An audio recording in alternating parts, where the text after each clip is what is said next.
In the pristine, icy landscapes of the Arctic, where life struggles against the relentless chill, a spectacle of raw nature unveils itself, one that both captivates and horrifies. Imagine a polar bear, a majestic giant of the frozen world, with its thick, white fur glistening against the cold sun. But upon closer inspection, there's something deeply unsettling about this glorious creature.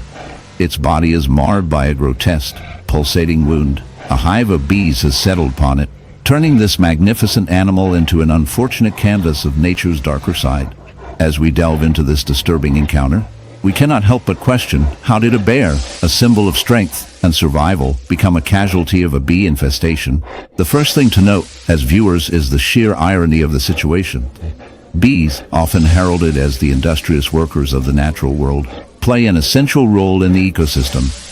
They pollinate plants, support biodiversity, and contribute to the very fabric of life. Yet here, in the stark wilderness, they exhibit a menacing side, invading the territory of one of the Arctic's apex predators. The bear's wound is not merely a nasty scrape. It's a gruesome hive, a pulsating entity that writhes with the furious energy of thousands of bees. This grotesque infection unfolds a narrative of survival gone awry, where an innocent creature is entangled in a struggle for dominance against much smaller foes. Bees, attracted by the bear's scent and potential food sources, have established their home in the warm confines of its fur, creating a perfect storm of survival tactics gone astray. Imagine you're wandering through the dense, oppressive darkness of the Amazon rainforest, where every shadow conceals a lurking danger, and the air is thick with the scent of decay. Suddenly, you come across a tapir, a strange, prehistoric-looking creature. But something is horribly wrong. As it limps towards you, you see it is plagued by an unspeakable affliction, a festering, horrific wound encrusted with barnacles. These parasites, typically found clinging to the hulls of ships, have somehow found their way onto this unfortunate animal, turning its flesh into a grotesque landscape of living horrors. The barnacles, with their hard, sharp shells, burrow deep into the tapir's skin, causing excruciating pain and creating open sores that fester and rot. As the barnacles grow, they form clusters that resemble nightmarish coral reefs, feeding off the tapir's blood and tissue. The once healthy creature is now a walking testament to nature's brutality, its body a living hellscape of parasitic infestation. Barnacle infestation in tapirs, though rare, is a grim reminder of how nature's seemingly benign creatures can become harbingers of suffering. Barnacles typically attach themselves to hard surfaces like rocks or ship hulls, but in certain circumstances, they can infest living creatures. The barnacle larvae, carried by water currents, find their way to the tapir's wounds or natural openings, where they attach themselves and begin their insidious life cycle. Once anchored, the camera pans across an endless expanse of ocean, its dark waves rolling like the spine of some ancient, restless beast. As the water churns and roars, a shape begins to emerge, a silhouette that grows larger and larger until its full form is revealed. It's a whale, but not the majestic, glistening creature we might envision gliding through the depths with an air of grace and mystery. No, this whale is burdened. Its broad, scarred back is a battlefield, its skin marred by grotesque clusters of parasitic barnacles. The wounds stretch out like oozing craters of decay, the flesh puckered and raw around the invaders that cling to it like a grotesque second skin. As it breaches the surface and dives again, the water foams with trails of blood and pus, mingling with the salt of the sea. This is no ordinary spectacle of marine life. It's a slow, horrifying unraveling of the delicate balance between host and parasite.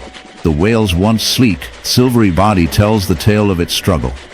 These barnacles, seemingly innocuous at first glance, are predators in their own way. They latch onto their host's flesh with a tenacity born of desperation, drilling microscopic anchors into the skin to secure their foothold. What starts as a minor inconvenience, a patch of crusty hitchhikers clinging to the whale's surface, quickly spirals into an infestation of apocalyptic proportions. Barnacles multiply, forming grotesque colonies that weigh down their host, siphoning not its blood, but its freedom and vitality. Peering closely, the details only become more unsettling. Beneath each barnacle, the whale's flesh is puckered and inflamed, the tissue raw from constant irritation. The parasite's razor-sharp bases saw into the skin with every movement, cutting deeper with each wave the whale swims through. The wounds become festering sores, oozing fluids that attract other opportunistic creatures. The stench of decay lingers in the water, a ghastly perfume of death in the making. This is no act of harmony in nature. This is a grotesque carnival of survival at its darkest. Barnacle infestations are a stark reminder of the cruelty of the natural world. Unlike a predator that delivers swift death, barnacles are slow tormentors. They are hitchhikers with no regard for their host's well-being. They care only for survival, anchoring, feeding, and reproducing with mechanical indifference. Yet, their survival is not without cost. As the infestation grows, it disrupts the whale's hydrodynamics, forcing the creature to expend more energy to swim. Its body becomes a burden, dragging it down with each in the inky expanse of the ocean, where sunlight fades into eternal dusk. A ghostly apparition emerges, a white whale, its alabaster bulk gliding like a specter through the cold abyss. But this is no ordinary leviathan. The creature bears a ghastly scar, an open wound that pulses with a grotesque and unnatural rhythm. At first glance, one might mistake it for a mere injury, the mark of a predator's strike, or a cruel encounter with the jagged hull of a ship. Yet, as we draw closer, the reality is far more repellent. Clinging to the raw, exposed flesh are clusters of writhing clams, their jagged shells embedded deep into the whale's tissue. It is a scene torn straight from a nightmare, a grotesque tableau of nature's darker intricacies. The clams, though seemingly innocuous creatures, have turned this majestic beast into a living reef. These unwelcome passengers latch onto the whale's flesh with calcified tenacity, their feeding siphons plunging into the wound like parasitic needles. Each clam is a small, grotesque mouth, filtering microscopic detritus from the whale's own blood and fluid. The wound festers, a colony teeming with life in the very place where life drains away. The whale, the behemoth that once ruled the waves with grace and strength, now bears the weight of a living infection, its every movement dragging this unholy burden through the unforgiving sea. To understand how such a horrific infestation occurs, one must look at the symbiotic dance of life and death in the ocean. Clams are filter feeders, harmless in their natural habitats on rocky seafloors or buried in the sandy shallows. But when a whale is injured, perhaps by a ship's propeller or harpoon, the wound creates an unintended sanctuary. The open tissue releases a chemical cocktail that attracts opportunistic organisms like clams. These mollusks seize the opportunity, anchoring themselves within the soft, exposed flesh. Here, they thrive, forming a macabre ecosystem. The whale's body, once a symbol of vitality, becomes a grim microcosm of survival, where the weak succumb to the opportunism of the small, and in the desolate expanse of the tundra, where the biting cold grips the bones, and the howling winds carry tales of survival, a stark and horrifying sight, emerges a white fox, its glistening fur marred by a grotesque barnacle-ridden wound. This is not just any ordinary injury. It is a testament to the relentless brutality of nature and the grotesque adaptability of life forms that few dare to acknowledge. The barnacle, a humble creature in its own right, has taken on a nightmarish role as a parasitic invader. It clings fiercely to the fox skin, invading its very essence like an unwelcome houseguest who knows no boundaries. Each barnacle, with its hard, calcified shell, punctuates the delicate fur of the fox, creating a visual contrast that is both fascinating and revolting. As the camera pans closer, the barnacles reveal their grim secrets. They are a result of a biological phenomenon that showcases nature's raw, untamed reality. These crustaceans are drawn to the warmth and texture of the fox body, a mere victim of misfortune, perhaps plagued by sickness or injury that left it vulnerable.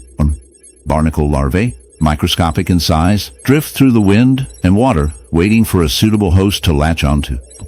Once they find this host, they undergo a drastic transformation, cementing themselves to the skin, their sharp edges digging deep, feeding off the nutrients and life force of their host. The wound throbs, becoming a festering mass where the struggle for survival plays out in graphic detail. Yet, even in this dark narrative, there lies a moral reflection for humanity. We, the apex predators of the planet, too often overlook the interconnectedness of life. The barnacle, while grotesque, plays its part in the ecosystem, a reminder that life, in all its forms, has a role to play, even when it appears insidious.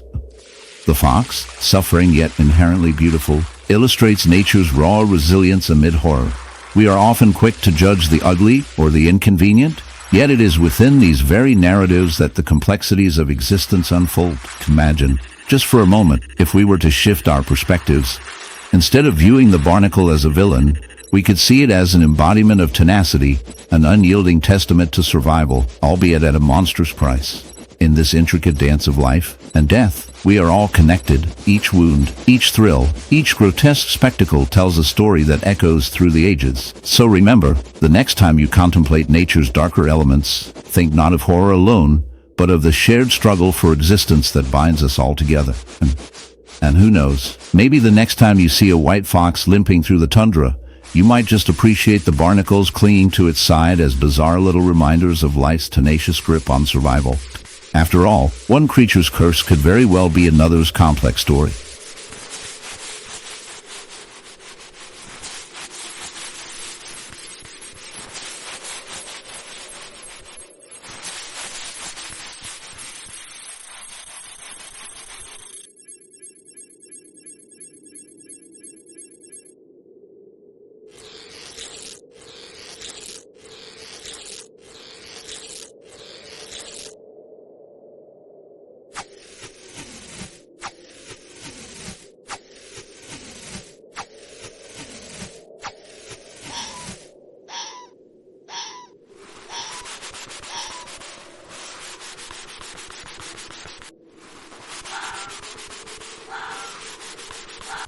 In the eerie silence of the Himalayas, where the wind howls through the craggy peaks, and the snow blankets the earth in an endless white expanse, a silent predator roams, a snow leopard, majestic and ghostly. However, this creature, once a symbol of untamed wilderness, now bears a sinister wound. A grotesque parasitic flower has taken root in its flesh, a harrowing testament to the darker side of nature's endless cycle of life and death. This wound, festering and raw, exudes a putrid stench that permeates the crisp, thin air, attracting even more grotesque interlopers. As we delve deeper into this macabre scene, we encounter the horror of barnacle infestation. These tiny, seemingly innocuous marine crustaceans have found an unlikely home on the snow leopard's body. Clinging stubbornly to its fur, they form grotesque clusters that pulse and throb with a life of their own. The once sleek and pristine coat of the snow leopard is now marred by these parasitic invaders, turning the predator into a walking testament to the brutal realities of survival. Barnacles are typically found in oceanic environments, attaching themselves to rocks, ships, and even other marine creatures. However, in this bizarre twist of fate, they have made the leap to a terrestrial host. Their sharp, calcified shells dig into the leopard's skin, causing relentless irritation and pain. The barnacles feed on the blood and tissue of their